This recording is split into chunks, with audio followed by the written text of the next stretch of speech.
આપણી ઉતાવળમાં આપણે ફોરટેક ઉપર મોટરસાઇકલ લઈને જતા હોય અને એમાં આપણે બેલેન્સ ગુમાવ્યું હોય, મોટરસાઇકલના ભૂકા બોલી ગયા હોય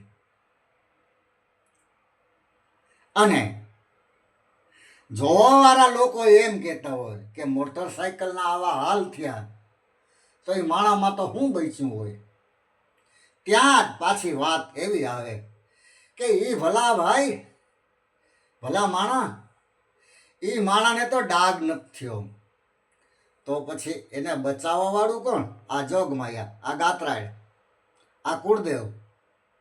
બીજી વાત, તમે ફોરટ્રેકમાં જતા હોય, તમારી પાસે 4 વ્હીલ હોય, 140-50ની સ્પીડમાં તમે જતા હોય, મારો ભગવાન ન થવા દે, વિધિના વિધાનને કોઈ પહોંચ્યું નથી, પણ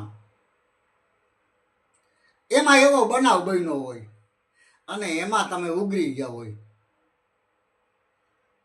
અને એમ ખેમ પાછા તમે ઘેર આવો, તો પછી આ જોગમાયા જ તમને બચાવ્યો.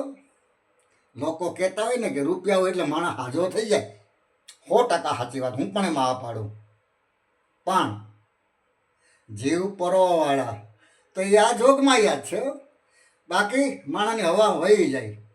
માટે હવાર હાન આ જોગમાયા કુળદેવ ઈષ્ટદેવને યાદ કરવા અને એના થાય એટલા કાલાવાલા કરવા. હું એમ નથી કહેતો કે કામ ધંધો બંધ કરજો, કામ તો બધાને કરવું પડે, કર્મ કર્યા સિવાય ઉધાર નથી, પણ ઈષ્ટદેવને કોઈ દિવસ ભૂલવા નહીં. જીવનની અંદર ઉગરવા માટેનો આરો એક કુળદેવી સિવાય બીજું કોઈ નથી.